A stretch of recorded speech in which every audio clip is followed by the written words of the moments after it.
J'aimerais vous inviter à tourner avec moi dans Jacques au chapitre 4.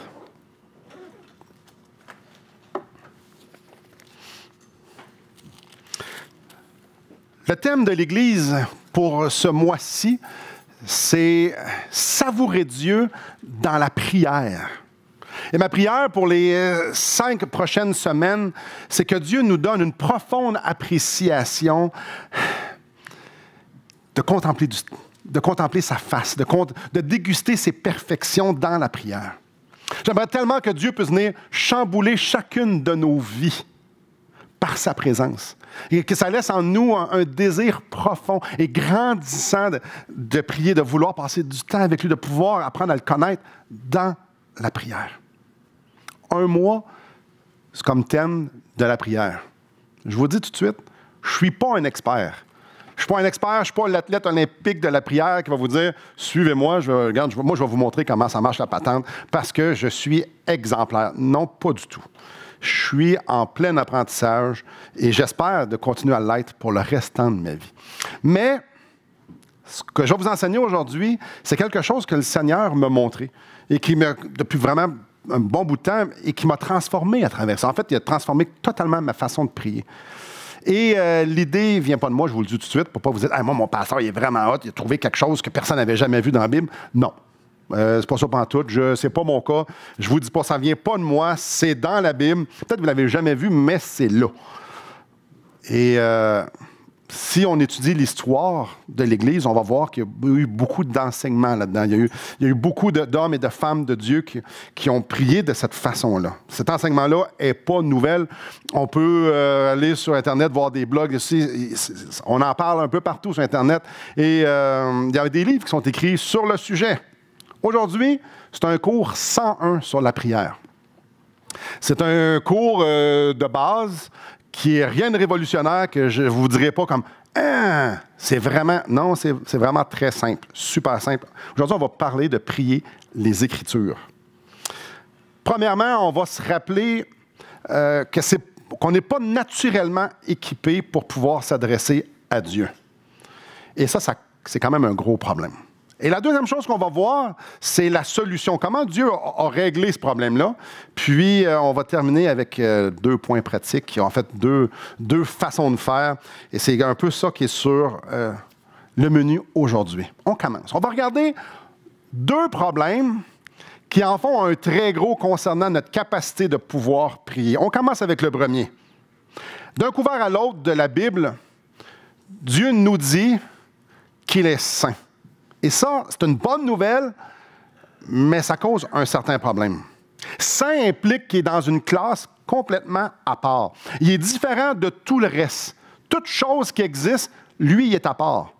Tout à propos de lui, chacune de ses perfections démontre qu'il est dans une classe à part. Lui-même démontre qu'il est dans une classe à part. Ses œuvres démontrent qu'il est dans une classe à part. J'en prends quelques-uns. Infini. Oui, infini. C'est un mot qu'on est habitué d'entendre, mais quand on réfléchit, qu'est-ce que ça veut dire, infini? Bien, il est le seul qui est infini. Il n'y a personne d'entre nous qui est infini. Chacune de ses perfections est infinie. Mais donc, il est un être infini. OK, je vous regarde. On est tous disqualifiés, nous autres, ici, à matin. Il n'y a pas personne d'autre. Il n'y a rien. OK. Deuxième, parfait. Je vous regarde à matin. Non, je n'ai pas de commentaire là-dessus. Mais c'est le seul qui est parfait. Sur la tablette de perfection, il y a juste une personne. C'est Dieu. Éternel. Oui, encore. C'est tous des concepts qu'on comprend le mot et qu'on comprend certains principes à propos de ça. Mais qu'est-ce que ça veut dire, l'éternité? L'éternité par en avant, on peut l'avoir parce qu'on va vivre pour l'éternité. Mais l'éternité par en arrière, ça, c'est un autre problème. Nous, là, on a été créés. Alors, ça ressemblait à quoi avant? Tu sais, le avant du avant. Regardant dans le miroir en arrière, l'éternité passée, qui y avait? Dieu. Qui peut comprendre c'était quoi? Encore une fois, c'est une tablette différente des nôtres. Souverain sur tout. Qui est souverain sur tout? Je ne suis pas souverain sur moi-même. Sur quoi je peux être souverain? Je ne suis pas souverain sur absolument rien. Lui, oui. Souverain sur chaque aspect. Dieu est saint. Quand on parle de la sainteté de Dieu, on manque de mots, on manque de points de référence, comme ça ressemble à ça. Même Dieu dit, essayez pas de faire ça parce que vous allez toujours blasphémer. Dites, faites pas ça. Donc, il n'y a pas de point de référence pour pouvoir comprendre Dieu. Il y a seulement Dieu qui peut comprendre Dieu. Parce que le reste a été créé. Et la créature ne peut pas comprendre l'ampleur du Créateur parce qu'il est limité étant donné que c'est une créature.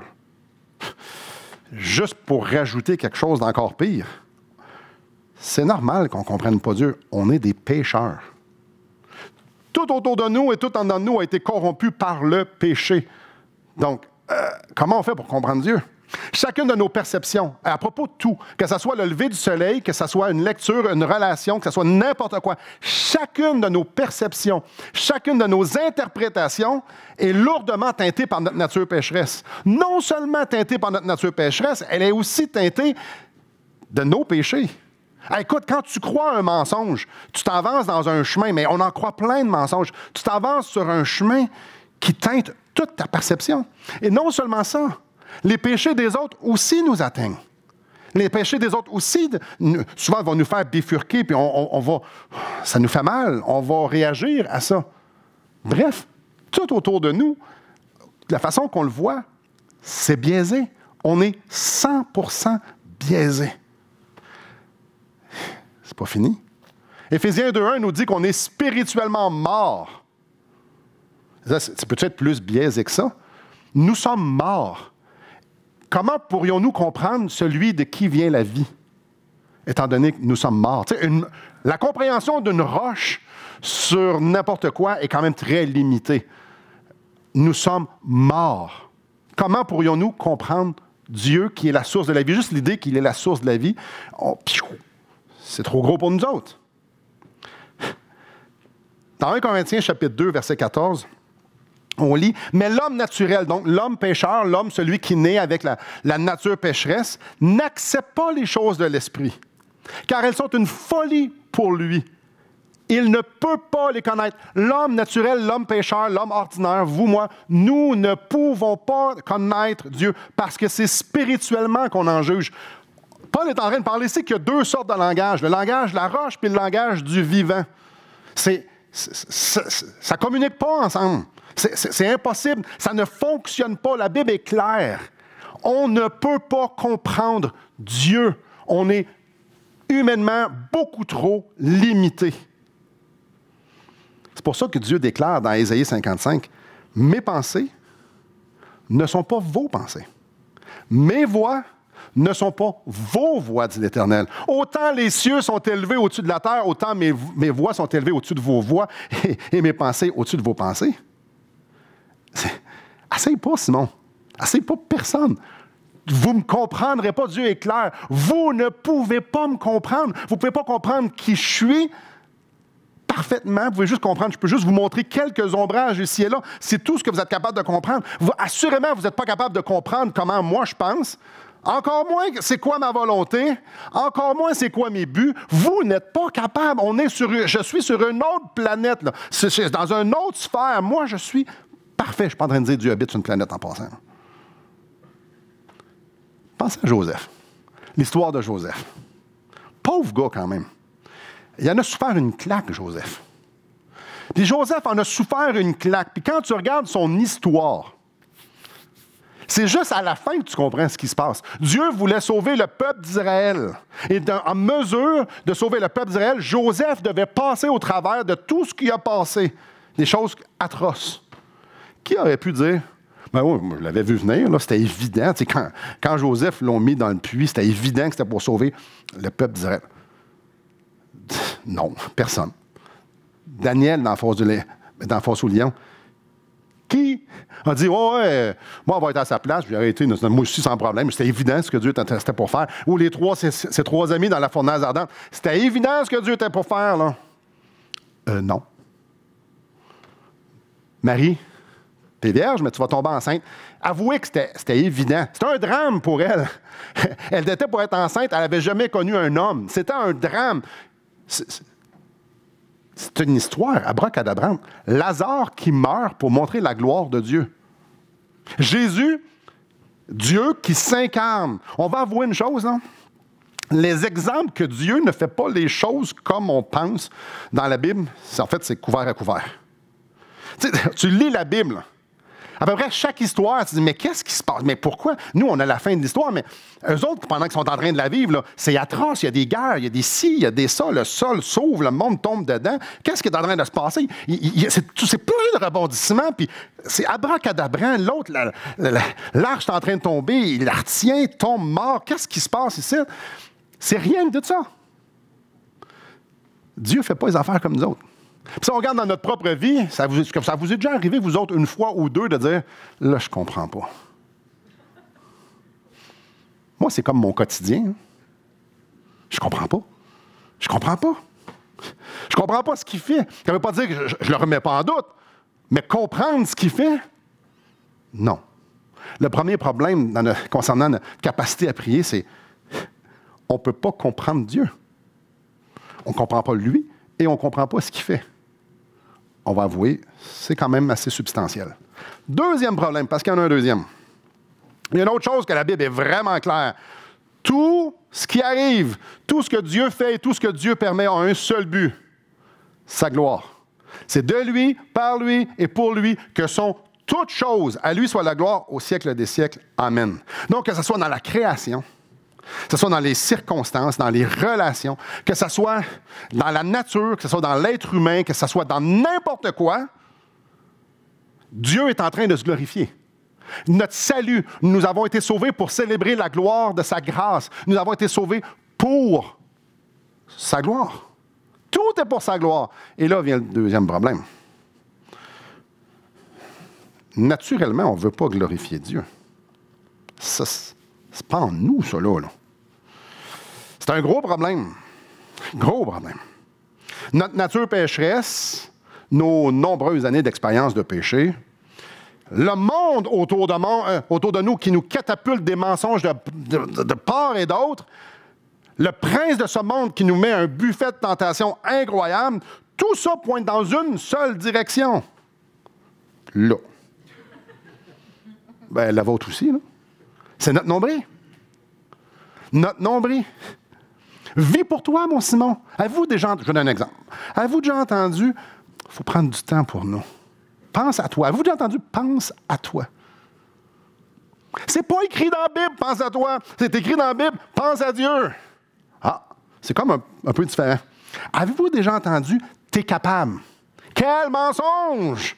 Ça nous dit, je puis tout par celui qui me fortifie. Si tu as besoin d'être fortifié, c'est parce que tu n'es pas capable. Là, je dis un exemple, je n'en ai donné un. Il y en a beaucoup. Beaucoup d'exemples. Beaucoup d'exemples que c'est pour toi. Donc, je ne comprends pas Dieu. Et là, je suis centré dans mon nombril. Et là, même des chrétiens, là, Dieu va bénir tes ambitions, même aussi nobles qui peuvent être. Dieu veut bénir tes besoins. Dieu veut bénir. Dieu est là pour te bénir. Ah oui, c'est de lui, par lui et pour lui que sont toutes choses. Non, Dieu veut te donner une vie confortable. Donc, les inconforts, Dieu veut te les enlever. Mais quel mensonge! Vous en parlerez aux dizaines de milliers, aux centaines de milliers, aux millions de martyrs. Comment vous pensez qu'eux autres, ils regarderaient ça? Ah ouais.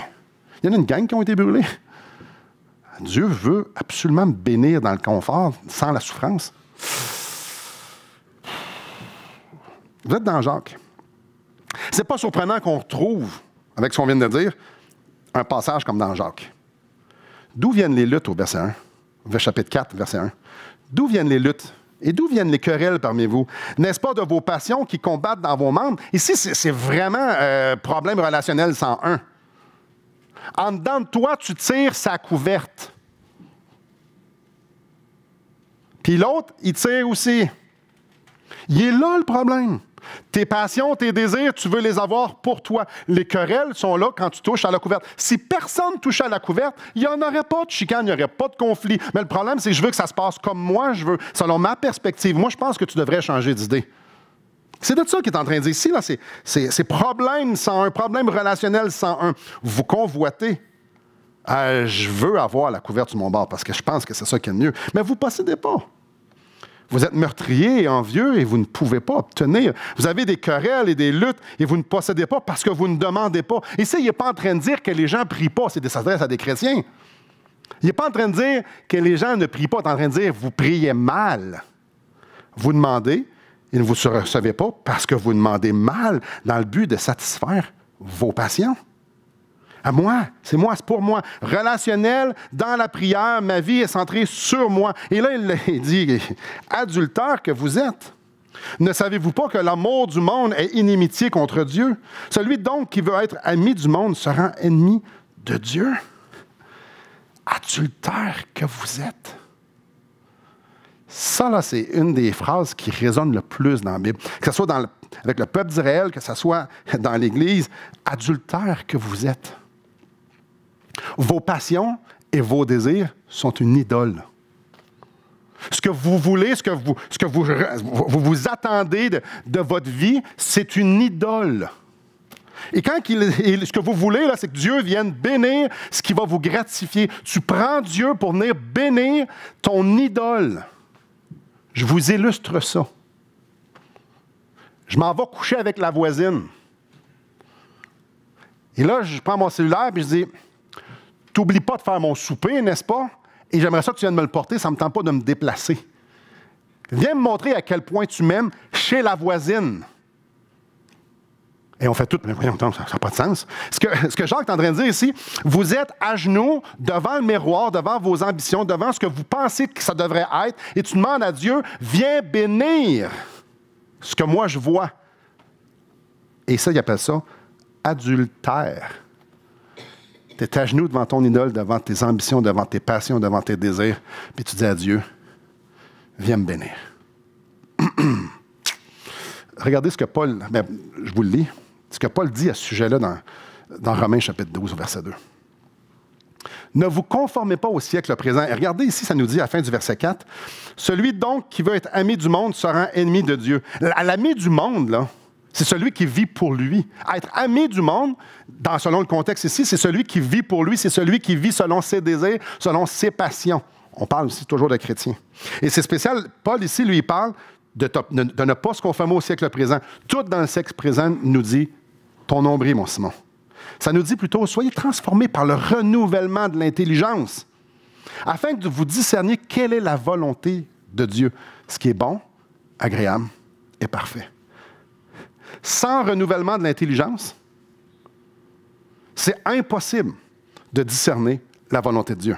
Sans renouvellement de l'intelligence, c'est impossible de savoir ce qui est bon, ce qui est agréable, puis ce qui est parfait. Ça prend ça. Pour savoir ce que Dieu aime, ça prend le renouvellement de l'intelligence. Le deuxième problème à notre capacité à prier ou notre incapacité à prier, c'est que naturellement, nous sommes tous idolâtres. Naturellement. On se remet un peu dans le bain. Par plein de miracles extraordinaires, Dieu sort son peuple, hors de l'Égypte. Et là, il y a des miracles extraordinaires. Il y a la colonne de nuée, le jour, la colonne de flamme, la nuit. La manne tombe du ciel, c'est extraordinaire. Ils sont délivrés au travers de la mer de l'armée égyptienne. Écoute, en veux-tu, là? Il beurre épais, là. Dieu dit, je suis extraordinaire, je prends soin de toi, c'est-tu clair? Puis là, il dit, Moïse, j'aimerais ça que tu viennes sur la montagne, s'il te plaît. Le peuple sont comme époustouflés par ce qui est en train de se passer. Ils ont le cœur raide, le cœur dur un peu, le cou raide, mais hey, wow, Dieu est parmi nous, c'est extraordinaire. Moïse monte. Tout le monde sait que Moïse monte à aller rencontrer Dieu. Et là, il y a comme de la grosse boucan, il y a un chaud de boucan incroyable en haut de la montagne, il y a des tremblements de terre, on sait ce qui est en train de se passer, Dieu parle avec Moïse, c'est extraordinaire. Eux autres, ce qu'ils font, ils se mettent à genoux, se mettent à adorer Dieu, puis ils disent, hey, on a tellement hâte d'entendre. Non, c'est pas ça qu'ils font. On dit, Aaron, construis-nous un Dieu. Puis ils finissent avec un veau d'or. Attends un peu, là. Moïse, il est en haut, là. Il le voit, là. Il ne voit pas le gars, mais il voit ce qui est en train de se passer, là. Dans leur cœur, c'est de l'idolâtrie. Là, on ferait comme, moi, je ne ferais jamais ça. En tout cas, Jacques, ici, nous dit qu'eux autres, ils faisaient ça. Ouais. Le deuxième problème, c'est que notre cœur est idolâtre. On prend Dieu, on le met dans une boîte, puis on peut l'expliquer. Non seulement ça, c'est une idole. Dieu dit, tu ne me mets jamais dans une boîte, tu ne me comprends pas. Non seulement ça, je me regarde moi, puis je dis, tu vas être mon serviteur. Puis je vais même t'en vouloir quand tu ne feras pas une bonne job. Tout ça, c'est tout de l'idolâtrie, ça. Je me regarde, je me dis, tu es la personne la plus importante, ce que toi tu vois, ce que toi tu penses, tu devrais y donner. Arc. On pense pouvoir utiliser Dieu pour notre gratification, pour notre propre bien-être. Ça, c'est le deuxième problème. Avouez que c'est ordinaire. Hein? On ne comprend pas Dieu. On ne sait pas qui est. Pas on ne sait pas qui est. On ne peut pas le comprendre parfaitement. Ses pensées, on ne comprend pas sa volonté. Puis la vérité qu'on voit puis qu'on expérimente, tout ça, est toute biaisée teintée par notre péché. Et non seulement ça, notre cœur idolâtre en fait une idole qui nous sert. Et là, souvent, on va dire la sincérité rend quelque chose de faux vrai. Ouais, non. Non, pas vraiment. C'est pas parce que tu es sincère ou que tu es dans une situation très grave que tu es moins de même. Non, non. Bref, on a un énorme problème lorsqu'on regarde notre capacité à pouvoir s'adresser à Dieu. Mais il y a une bonne nouvelle. Il y a une bonne nouvelle, très bonne nouvelle.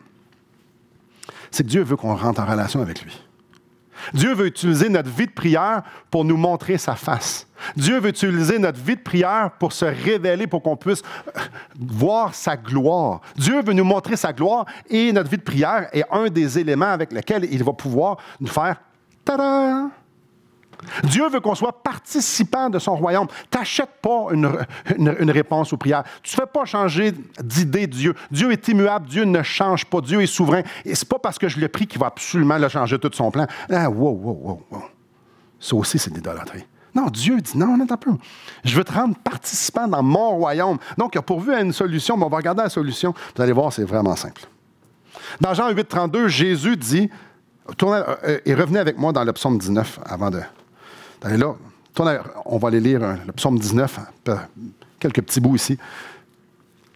Jean 8, 32 nous dit « Vous connaîtrez la vérité et la vérité vous affranchira, vous rendra libre. La vérité va me rendre libre. » Qu'est-ce que la vérité? Jésus nous le dit quand il s'adresse à son Père dans Jean 17 « Sanctifie-les par ta vérité, ta parole est la vérité. » Donc, c'est la parole de Dieu qui nous rend libres de nos idoles. C'est par la parole de Dieu que Dieu vient détourner nos regards de notre nombril pour le fixer vers lui. Dieu utilise sa parole pour nous faire avancer dans la vérité, pour nous enseigner qui je suis et c'est quoi son plan pour nous. C'est sa parole. Psaume 19, verset 8. « La loi de l'Éternel est parfaite, elle restaure l'âme. » Le témoignage de l'Éternel est véritable, il rend sage l'ignorant. Et ça, c'est nous, ça. Les ordonnances de l'Éternel sont droites, elles réjouissent le cœur. Les commandements de l'Éternel sont purs, ils éclairent les yeux. C'est tout des contrastes à ce que nous sommes. La crainte de l'Éternel est pure, elle subsiste à toujours. Les jugements de l'Éternel sont vrais, ils sont tous justes. C'est le contraire des nôtres. Ils sont plus précieux que l'or, que beaucoup d'or fin. Ils sont plus doux que le miel, que celui qui coule des rayons. Je vais juste reprendre quelques mots ici dans le psaume 19. La parole de Dieu est parfaite. Tantôt, on disait, il y a juste Dieu qui est parfait. Oui, mais ça, c'est sa parole. Sa parole est parfaite. Elle est certaine. Il n'y a aucune ambiguïté. Elle est certaine. Elle est droite. Elle est pure. Exempte de toute souillure. Elle est véritable. Elle est juste. Elle est plus précieuse que l'or, plus doux que le miel. La parole de Dieu peut restaurer l'âme. Pour du monde qui ont de la misère à voir clair, ça, c'est une très bonne nouvelle. Non seulement ça, elle rend sage l'ignorant, elle réjouit le cœur, elle éclaire les yeux. Pour du monde qui sont aveugles ou qui ont tellement des lunettes épaisses à cause de leur biais, à cause qu'ils sont biaisés, c'est bon de se faire éclairer les yeux. La Bible est unique. La Bible est unique. Il n'y a aucun livre qui lui ressemble parce que c'est un livre vivant. Et quand je dis c'est un livre vivant, c'est un livre unique, elle était d'actualité dans le temps et au travers de toutes les époques, elle est restée d'actualité. Parce qu'elle traite d'un sujet fondamental, le grand besoin de l'homme d'adorer Dieu. parce qu'il est digne. La Bible est d'actualité et elle transcende les époques, les circonstances. Parce que le Saint-Esprit nous l'applique, le Saint-Esprit l'utilise. Et on lit ça dans Hébreux chapitre 4, verset 12. Car la parole de Dieu est vivante et efficace, plus tranchante qu'une épée quelconque à deux tranchants. Elle est pénétrante jusqu'à partager âme et esprit, jointure et moelle. Elle juge les sentiments et les pensées du cœur. C'est la parole de Dieu qui dit, ça c'est un mensonge, ça c'est la vérité. Ça plaît au Seigneur, ça déplaît au Seigneur. C'est la parole de Dieu qui fait ça. C'est la parole de Dieu qui met en lumière les mensonges qu'on croit. Ça c'est vain, puis ça a de la substance éternelle. C'est la parole de Dieu qui met en lumière les idoles qu'on chérit. Dieu n'est pas de même. Soit que tu changes ta façon de voir, parce que Dieu, lui, ne changera pas pour fitter ce que toi tu penses. La Bible met en lumière qui est Dieu. La Bible, c'est l'outil principal avec lequel le Seigneur nous sauve. La foi vient de ce qu'on entend, puis ce qu'on entend vient de la parole de Dieu. Je veux plus de foi, lis plus ta Bible. La Bible nous empêche de pécher. Je serre ta parole contre mon cœur afin de ne pas pécher contre elle. C'est simple, hein? C'est ça qu'elle fait. C'est ça que ça fait. L'outil principal pour nous faire avancer, l'outil principal pour nous faire transformer, pour être transformés à l'image de Christ, c'est la parole de Dieu. Au travers le ministère de l'Esprit Saint, la parole de Dieu, c'est l'outil principal que Dieu utilise pour rentrer en relation avec nous. Alors oui, on la lit. Alors oui, on la lit. Parce que l'homme ne vivra pas de pain seulement, mais de toute parole qui sort de la bouche de Dieu. On est capable de vivre 40 ans sans manger, pas 40 ans, 40 jours sans manger et boire. Jésus l'a fait. Mais il dit, vous n'êtes pas capable de passer 40 jours sans la parole. Parce que tu vas ressembler à un mort vivant. Alors oui, on la lit. Mais la Bible ne nous encourage pas à la lire, mais à la méditer. Et pour la méditer, il faut la lire. Médite-la jour et nuit. Puis tu vas avoir du succès dans tes entreprises. Médite. Médite. C'est plus que je sers le livre contre moi puis je ne pêcherai pas. Non. Médite. Donc, s'il faut la méditer, la lire, en être saturé pour pouvoir grandir, pour pouvoir entendre ce que Dieu a à me dire, pourquoi je ne la prendrais pas pour prier? Pourquoi pas? C'est biblique, prier les Écritures. J'aimerais ça vous montrer 3 exemples. Il y en a beaucoup plus. Je montre 3 exemples. Dans Néhémie, ne tournez pas, je vous le lis. Pas je vous le lis, je vous l'explique. Néhémie chapitre 9, tu as les Lévites qui conduisent le peuple en prière. Et puis là, ils font une belle prière remplie de vérités bibliques, remplie de doctrines. Super, une grande richesse de vérités. Et au verset 17, il cite Exode 34 au verset 6. C'est intéressant. Il s'adresse à Dieu avec ce que Dieu leur a révélé. Deuxième exemple. Acte 4. Tu as Pierre et Jean qui vont dans le temple, puis ils guérissent quelqu'un, ils se mettent à prêcher, le Saint-Esprit n'aime pas ça, le prennent. Ils disent, hey, vous ne ferez plus ça. Là, ils est lâchent. Qu'est-ce qu'ils s'en vont faire? Ils font une réunion de prière. Ils font une réunion de prière. Puis pendant la réunion de prière, dans Acte 4, ils citent le psaume 2, versets 1 et 2. Ces 2 exemples-là, on voit des gens prendre les Écritures et l'appliquer à leur contexte. Donc, Dieu l'a révélé, puis ils font « Ah oui, mais ça, c'est pour moi, ça. » Je le prends et je le demande à Dieu. Je le prie à Dieu. Ou j'honore Dieu, ou j'adore Dieu, ou je rends grâce à Dieu. Quand on voit des citations, c'est pas parce que Dieu dit « Ils vont avoir besoin d'un aide-mémoire, je vais leur dire 2 fois. » Donc, je leur ai dit dans le psaume 2, juste pour être certain, là, je vais leur remettre dans Acte 4, juste au cas qu'ils n'aient pas compris le premier coup. Dieu ne fonctionne pas comme ça. Dieu est en train de nous enseigner qu'on peut prendre la parole pour prier. La raison pourquoi que la citation est là, pourquoi que leur prière est citée, ça devrait nous enseigner, dire, attends un petit peu là. Dieu a voulu me montrer leur prière, leur contenu et qu'est-ce qu'ils ont utilisé pour parler à Dieu, c'est la vérité. Autre exemple. Dans Matthieu 27, Jésus est crucifié. Et à un certain moment donné, vous allez vous en souvenir, il dit, mon Dieu, pourquoi m'as-tu abandonné? C'est une citation, ça. Savez-vous de quel passage? Psaume 22. Psaume 22. OK, on ne sera jamais un type comme Jésus l'est. On n'accomplira jamais les Écritures comme Jésus le fait. Mais on devrait prendre exemple. Attends un petit peu, il a utilisé, s'adresse à son Père, utiliser les Écritures. Un instant, ça. Moi aussi, je peux faire ça. Dieu nous a laissé un recueil de prières. Peut-être que vous ne l'avez jamais vu de même. Suivez-moi. Dieu nous a laissé un recueil de prières. Donc, 150 psaumes. Les psaumes, ce sont des prières que des gens ont fait, qui ont écrit. Donc, sous l'inspiration divine, exemple, David a écrit un psaume, sa prière, selon les circonstances qu'il avait. Dans ce moment-là, que ce soit parce que quand Saül courait après, quand il s'est repenti, ou peu importe les circonstances, quand il voulait célébrer, il écrit un psaume. Donc, Dieu a guidé, a soufflé ce qu'il voulait que David écrive. Ça, c'est la prière à David avec des mots, avec une formulation, avec une poésie que Dieu a dit, ça me plaît. Puis il dit, je vais vous laisser ça. Je vais vous laisser les prières. Est-ce que vous pensez que c'est un addon? Mais il n'y a pas beaucoup d'addons avec Dieu. Non.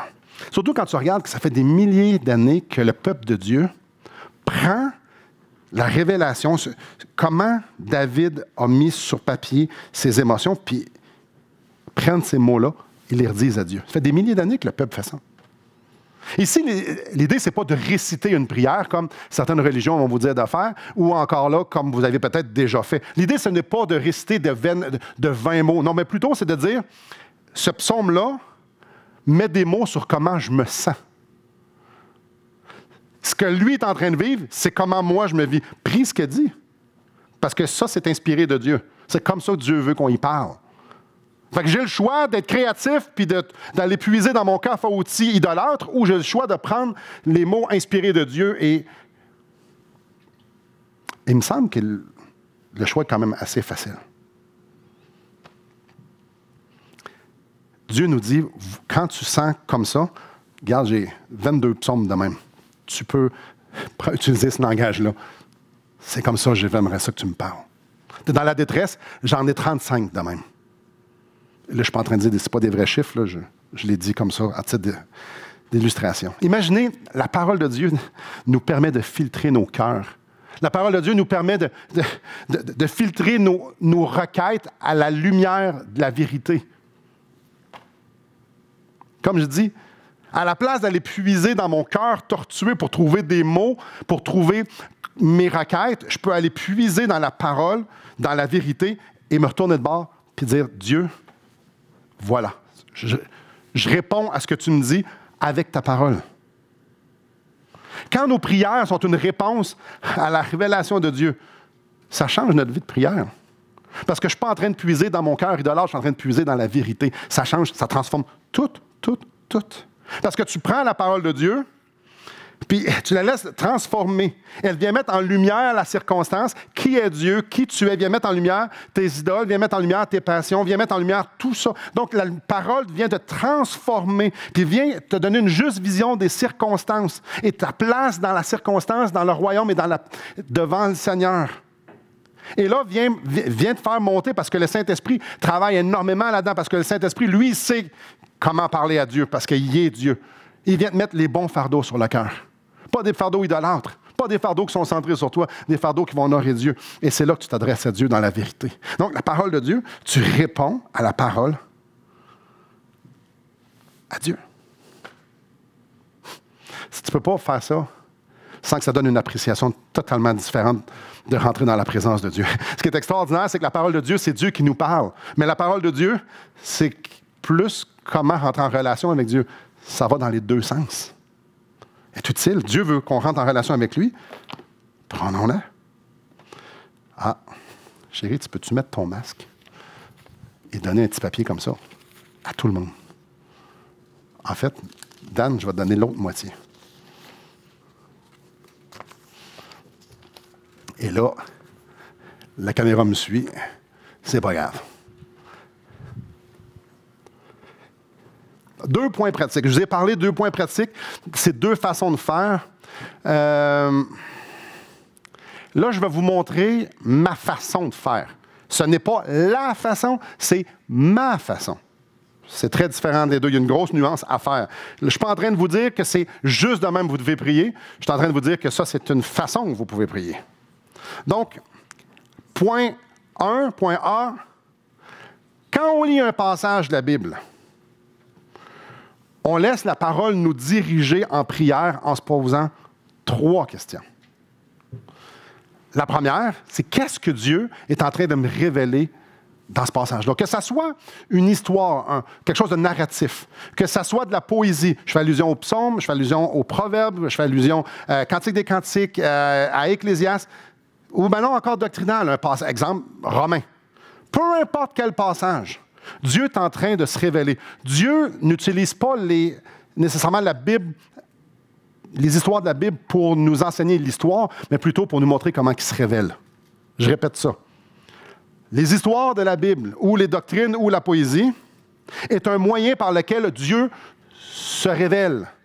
La fin en soi n'est pas qu'on ait des choses informatives, mais plutôt que les choses informatives nous pointent vers Dieu. Alors, quand je lis la Bible, mon disjoncteur, il devrait être ouvert et dire, « Seigneur, qu'est-ce que tu es en train de me dire sur toi ici? » Et cette réflexion-là devrait inévitablement m'emmener à l'adoration parce que Dieu se révèle dans sa parole, d'un couvert à l'autre, même dans les généalogies. Dieu, il se révèle dans sa parole. Qu'est-ce que tu es en train de me dire? Je devrais arriver à la conclusion de faire « Wow! » Quand Dieu il dézippe son ciel puis il se présente et dit « Me voilà! » Tada! Est-ce qu'on devrait faire « Wow! » Ouais, c'est pas mal la seule réaction. Pas pire. On peut même ajouter aussi, ça se peut que je fasse « Mais merci! » Merci pour peu importe ce que c'est. Parce que quand Dieu se révèle, c'est normal qu'on regarde ça et on dise « Moi, je ne méritais pas ça. Merci. » Deuxième question. Est-ce que ce passage-là met en lumière un ou des péchés? Parce que tu ne peux pas regarder Dieu qu'est-ce qui est et qu'est-ce qu'il fait, puis pas être interpellé et dire « Moi, je ne suis pas de même. » Donc, parfois, le passage est tout simplement clair. C'est clair, le péché est nommé. Parfois, le péché n'est pas nommé. Mais pas grave. Est-ce que Dieu est en train de me montrer quelque chose? Et la troisième question, c'est, ce passage-là me pousse à prier pourquoi? Et là viennent les requêtes. Ce passage-là parle peut-être d'une personne, de relation. Peut-être que alors que je lis ça, à mon cœur vient, je pense à telle personne, ou à ma chicanage, j'ai parlé durement, ou peu importe, j'ai entendu telle chose qu'elle souffrait. Et peut-être c'est une circonstance, peut-être c'est une lutte. Parfois, il y a des passages dans la Bible qui nous font prier des affaires qu'on ne veut pas prier. Oui. La plupart du temps, nos prières vont refléter nos idoles. Comme ça. Mais quand tu lis la Bible, puis c'est écrit « Priez pour vos gouvernements », c'est pas comme une idole dans mon cœur, moi, d'élever mon gouvernement. C'est pas tout à fait ça. J'ai plus de la misère à dire « Merci Seigneur, parce que je suis au Québec. » Bon. Mais c'est écrit qu'il faut le faire. Fait que là, il faut que je me repente parce que je le fais pas, puis que je fasse « Bon. » Clairement, tu veux que je le fasse. OK, quand à un moment donné, ça va être écrit de pardonner. Ouais, là, c'est rare là, que moi, je vais... faut que je pardonne à telle personne. Voyez-vous, quand tu lis les Écritures, tu vas tomber sur des sujets que, normalement, tu ne tombes pas tout le temps. Et ce qui fait en sorte que ta vie de prière change complètement. Certaines personnes disent « Ouais, mais moi, je ne suis pas capable de prier pendant 1 heure de temps. » Attends un peu, les Écritures, tu vas prier pas mal plus longtemps. Tu vas prier des heures et des heures et des heures et des heures, parce que ça, c'est une fontaine de requêtes de prière et d'adoration et de louange. N'est-ce pas fascinant? Qu'est-ce que tu me pousses à prier pour ça? Juste, on a tantôt, vous avez peut-être le psaume 19 devant vous, là, mais il y a des milliers de requêtes de prière là-dedans. Là. Et que le Saint-Esprit va venir nous déposer à sa guise. Avec cette méthode-là, ta prière est vraiment une réponse à ce que Dieu est en train de te révéler. dans ce passage-là. Tu lis un passage, Dieu te dit quelque chose, Dieu te révèle, ben, tu réponds en prière. Tu réponds en l'adorant. Tu réponds par la repentance. En fait, tu laisses le Saint-Esprit te déposer les fardeaux. Moi, c'est... Ah, je vais le dire. Peux-tu prier pour l'ongle d'orteil de ma cousine? En fait, c'est pas sa cousine. Elle a une voisine qui connaît quelqu'un au travail qui a un ongle incarné. Pourrais-tu prier pour ça? Hey, je me sens interpellé tout d'un coup. Là. Ouf. OK, es-tu sauvé? Non. Tu veux que je prie pour son ongle d'orteil? Elle s'en va en enfer, mais l'ongle d'orteil est important ici.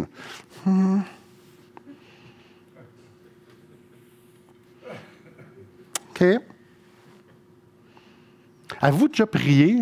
Moi, je les liste pas tant. Je vous explique pourquoi. Parce que la liste, tu prends la liste de A en haut, en bas, puis quand tu as fini, tu fais « J'ai lu ma liste ». À quelle place tu as laissé l'Esprit de Dieu déposer un fardeau sur ton cœur? Parce que l'Esprit de Dieu, lui, il sait les besoins des autres. Ça se pourrait-tu que pendant que tu lis, pendant que tu es à l'écoute de Dieu en silence, il te mette un besoin que tu ne connais pas? Avez-vous déjà été levé la nuit puis commencé à vous soucier d'être inquiet de quelqu'un, puis vous êtes mis à prier pour cette personne-là, sans savoir qu'elle était dans le besoin, puis que tu apprends plus tard qu'elle avait le besoin? Hein, tu n'as pas changé sa vie, tu n'as pas changé Dieu. Dieu dit, tu as fait la grâce. Tu as fait de la grâce de t'utiliser pour que tu puisses voir sa gloire. Donc, l'Esprit de Dieu donne les fardeaux. Prenez vos listes, jetez-les. Dieu les connaît, les besoins. Prenez sa parole, lisez la parole. Dieu va s'occuper de vous faire prier. Maintenant, là, je suis rendu au point B. Point B. Dans notre contexte, ça se peut que tu sois en train de lire un texte, puis oui, tu as eu plein de fardeaux, tout ça, mais ça se peut qu'il y ait des choses qui pèsent sur ton cœur, puis tu dis, je veux les apporter à Dieu. C'est pas mal. C'est pas mal. C'est pas mal d'apporter des requêtes à Dieu. Mais il faut que nos requêtes soient basées sur la parole. Donc, la deuxième façon de faire, c'est comment j'apporte mes requêtes selon la parole. Et là, ici, là, si vous avez quelque chose à retenir ce matin, c'est ça. J'ai 2 questions. La première, qui est le bénéficiaire?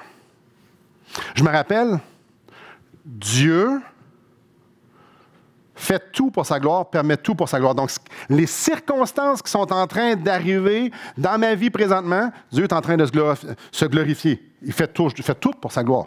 Donc, peu importe ce qui arrive, Satan se déchaîne extraordinairement. Dieu est en train de se glorifier. Dieu va se glorifier dans tout, dans le jugement ou dans la bénédiction. Dieu va toujours. Donc, quand j'apporte une requête à Dieu, je devrais toujours avoir en tête, il est déjà en train de se glorifier. Ouais, mais ça fait mal. Ouais, ça, c'est ma deuxième chose. Je devrais toujours me rappeler que Dieu travaille souvent quand ça fait mal. Encore une fois, regardez l'histoire de l'humanité. Il y en a une couple qui sont morts, il y en a une couple qui ont été malades. Il y a du monde, une gang qui ont été brûlés pour que vous puissiez avoir la Bible entre les mains, que je puisse être sauvé, que je puisse faire ça, qu'on puisse être ensemble ici ce matin. Il y a une gang qui ont été brûlés. Dieu travaille dans la souffrance, Dieu travaille dans l'inconfort. Donc, je me rappelle que Dieu fait tout pour sa gloire. Je me rappelle que l'inconfort n'est pas nécessairement une mauvaise chose. Donc, ma requête devrait beaucoup plus rechercher à ce que la gloire de Dieu soit éclatante, que ma circonstance change. Imaginez-vous, si Joseph dans le puits avait dit « Oh Seigneur, délivre-moi, là, je veux pas ça. » Puis il a arrêté de délivrer du puits, mais le reste de l'histoire n'aurait pas arrivé. Ah! Nos circonstances, des fois, sont pour quelque chose de beaucoup plus grand, plus loin. Si ma requête, écoutez bien ça, là, si ma requête, c'est de me débarrasser d'un inconfort, de mes circonstances, d'une souffrance, quelque chose. Seigneur, enlève-moi de la circonstance que je n'aime pas présentement. Alerte rouge, ça c'est de l'idolâtrie. Faites référence à Jacques 4.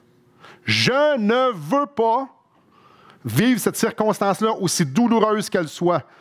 Seigneur, change-la. C'est de l'idolâtrie. Si mon premier besoin, c'est un besoin temporel, je n'ai pas compris mon réel problème, la soumission. Vous souvenez-vous, quelqu'un de célèbre a dit, non pas ma volonté, mais la tienne. C'est Jésus. La soumission. Ouais, mais c'est écrit, Simon, là, dans Philippiens, je ne sais pas trop, là, faites connaître vos besoins à Dieu. Ben, si ton besoin premier est temporel, on a un fichu problème. Mon premier besoin est toujours la soumission et l'adoration. Ma femme, en s'en allant, on pogne un accident, était sur un lit d'hôpital. Moi, si mon premier besoin, c'est qu'elle soit sauvée, j'ai un sérieux problème. Mon premier problème, c'est, Seigneur, je ne vois pas comment je vais faire pour t'honorer et te glorifier dans cette situation-là. Tu vas créer un trou immense dans ma vie, mais je veux t'honorer. Change mon cœur. Clairement, je veux qu'elle survive, mais ce que je veux, c'est me soumettre à toi. Si c'est ton plan, c'est extraordinaire. Je ne vois pas comment je vais faire pour te glorifier. Seigneur, change mon cœur, parce que c'est ça que je veux. Oui, il y a comme une grosse différence entre les deux. Je le sais que tu vas me consoler. Je ne serai pas le premier homme à perdre sa femme. Je l'aime. Je sais que tu vas prendre sa place. Je vais me soumettre à toi, mais Nos requêtes devraient toujours refléter une chose. Glorifie ton nom. Non pas ma volonté, mais la tienne. Je me soumets à ce que tu es en train de faire. Glorifie ton nom, même si ça coûte ma vie. Seigneur, j'aimerais ça que tu nous protèges sur le chemin. Pourquoi? Pourquoi? Parce que je ne veux pas d'accident, parce que j'aime pas ça quand il y a un accident. Clairement, c'est bon, c'est une bonne... Ça, c'est excellent. Mais d'un coup, Dieu permettra un accident, tu prends une ambulance, et ton témoignage dans l'ambulance fait en sorte qu'un ambulancier se convertisse. Mais l'affaire, c'est que sur le reste, là-bas, tout le monde sont morts, mais ils sont tous au ciel parce que ta famille est toute sauvée. Est-ce que ça vous tente? Dieu dit, ben oui. Je vais être là avec toi. Ça va être une épreuve incroyable, mais je vais être là avec toi. Je vais être là avec toi. Même si ça coûte ma vie, Seigneur, je ne veux pas te changer les circonstances nécessairement. Je veux que tu changes mon cœur pour que je puisse être soumis. Puis si tu veux changer les circonstances, ça me plairait aussi, mais je vois ici qu'il y a un enjeu beaucoup plus grand. Il y a un enjeu beaucoup plus grand, frères et sœurs, que ce qui est en train de se passer dans nos vies. La gloire de Dieu.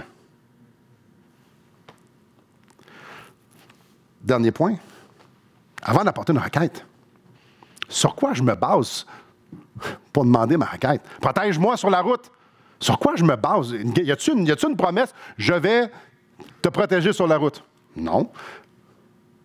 Seigneur, je m'en vais annoncer l'Évangile dans tel village. Tu as mis sur mon cœur d'aller évangéliser tel village. Protège-moi sur la route parce que je veux qu'ils entendent ton Évangile, parce que je veux qu'ils puissent se convertir et qu'ils puissent être des adorateurs. Seigneur, tu es digne que ce village-là entende parler de l'Évangile. Protège-nous sur la route. Ils doivent entendre l'Évangile. Ah, ça sonne-tu mieux, ça? Mais je m'en vais là-bas puis protège-moi sur la route parce que je ne veux pas d'inconfort. Sur quelle promesse je me base? Tu dis dans ta parole que tu veux sauver les gens. Bien, tu as besoin de me protéger pour qu'ils puissent entendre l'Évangile. Tu me dis que comment entendront-ils parler s'il n'y a personne qui prêche? Je suis là. Protège-moi. Avez-vous une petite différence? Sur quelle promesse je me base pour demander ce que je demande? Si ma demande n'est pas basée sur une promesse, alerte rouge. Il y a des gros risques que ma demande reflète les idoles dans mon cœur. Et là, par manque de temps, beaucoup pourraient dire. C'est un survol d'un survol d'un survol. Il y a beaucoup d'autres choses qui pourraient être dites à propos de prier les Écritures. Et là, je viens de vous montrer une façon. Là. Ça, c'est la mienne. Il y en a des dizaines si vous cherchez un peu. Et l'idée là-dedans, c'est pas d'avoir une méthode, nécessairement. Il y a des livres, celui-là ici, Tim Keller. Prier selon les Écritures. Elle utilise une autre méthode. Et ce livre-là est fascinant. Parce que tu achètes le livre pour ces pages-là. Parce que le reste, c'est juste des versets, puis à la fin, c'est des pages vides. Avouez que c'est un livre assez spécial. Tu sais, j'achète le livre, selon les Écritures, super, puis là, tu fais comme, sérieux, le contenu du livre, le gars, il a juste écrit ça, puis il vend le livre 20$. Aïe, aïe. Mais dans sa méthode, ce qui est intéressant, c'est que tu dis, ouais, mais moi, j'en connais pas de promesses. Hey, ça donne bien. Lui, il a pris le temps de prendre des dizaines et des dizaines de promesses, puis il y a comme pas mal de pages, ces promesses. Ouais, mais moi, je sais pas les passages pour adorer Dieu. Ça donne bien, lui, il en a pris une gang, puis ils sont là. Le reste du livre, c'est que des versets. Comment, selon les besoins. Donc, je vous lis sa méthode, ça va prendre 10 secondes. Louez Dieu, confessez vos péchés, priez en utilisant les promesses, priez en utilisant les prières de l'Écriture, priez en utilisant les déclarations de foi. Et il a séparé le livre selon ça avec des versets. C'est une autre méthode. Donc, si vous voulez prendre en note c'est quoi le livre, je vous le conseille, même s'il y a juste 10 pages d'écriture. C'est excellent. En conclusion, puis comme je vous dis sur Internet, Gospel Coalition, il y a plusieurs façons de faire. Piper en a. Il y en a une gang qui ont plein de Young en a. Le but, ce n'est pas d'avoir une méthode. Alors, on sait une chose, c'est que Dieu connaît nos faiblesses. Dieu connaît nos cœurs. On n'a pas tous la même connaissance biblique. Puis on peut être sûr d'une chose, c'est que Dieu n'est pas en train de chercher qu'on ait la bonne méthode. Et écoutez bien ça, j'ai fini dans moins d'1 minute. Le but n'est pas d'avoir la bonne méthode. Ah, ben je vais prendre ça religieusement. Non, vous n'avez pas compris. Là. Dieu veut qu'on prenne au sérieux nos conversations avec lui. Dieu dit, je t'ai donné ma parole pour te parler. Prends la vérité, transforme, laisse-la te transformer, puis viens me parler. Ça, c'est pour relation des deux sens. Des conversations des deux sens. La méthode, c'est juste des outils. Ça ou d'autres choses, on s'en fout. Ça, c'est pas grave. C'est d'utiliser la vérité pour qu'elle nous transforme puis qu'on aille à Dieu. Le point, c'est de prendre l'outil principal que Dieu a utilisé pour pouvoir lui être agréable quand on lui parle. Et ça prend une vie à prier. Oh, mais moi, je prie mal. C'est pas grave, ça. Dieu connaît nos cœurs. Dieu entend. Ce qui fait en sorte que j'aimerais ça vous inviter vendredi qui s'en vient. Et vendredi, à tous les vendredis du mois.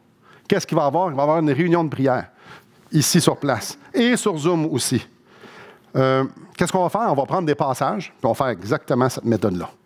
On va prendre des passages, puis on va retirer les pépites d'or que Dieu nous donne pour tourner à lui. Puis on va prendre des requêtes de prière, puis on va les utiliser. On va utiliser les promesses qu'il nous a faites pour pouvoir aller à lui. C'est ça qu'on va faire. Ouais, mais moi, je ne sais pas prier les Écritures, ça donne bien. C'est ça qu'on va faire. On va apprendre ensemble comment le faire. Donc, il va y avoir des échanges, ça va être interactif. Le but, c'est qu'on va juste prier. Il n'y aura pas nécessairement d'enseignement, sinon qu'on va travailler avec cette méthode-là. Puis encore une chose, ça pourrait être d'autres choses, là.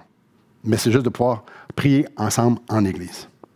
Donc, l'idée, c'est de filtrer ce qui se passe dans nos cœurs avec la parole avant d'aller à Dieu. Donc, vous êtes tous invités. C'est à 7 h vendredi. On va prier en terminant. Seigneur Dieu, merci parce que on n'est pas limité à nos capacités pour pouvoir se rendre à toi. Au contraire, dans ta grâce incroyable, dans ta miséricorde, tu es venu, tu nous as sauvés, tu nous as donné ta parole, tu nous le montres encore et encore comment on peut aller à toi.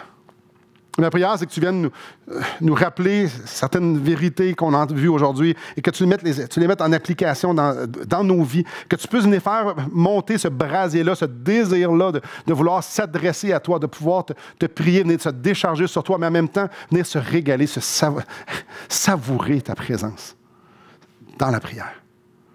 Père, ma prière, c'est qu'il y a un avant et après dans nos vies de prière au mois de novembre. Je te prie, Seigneur Dieu, que tu viennes nous prendre par la main, que tu nous fasses juste avancer 1 ou 2 pas de plus. Dans cette vie de prière-là, qu'on ait une plus grande appréciation des heures passées. Les yeux fermés, à genoux devant toi. Ce qu'on a réellement besoin, c'est de te voir. Parce que lorsqu'on te voit, le reste pâlit. Alors, viens nous enseigner à te prier par ta parole. Et je te prie au nom de Jésus-Christ. Amen. Sur ce, je vous souhaite une très belle journée et que Dieu vous bénisse en ce glorieux dimanche matin. Là, c'est rendu dimanche midi. Bonne journée.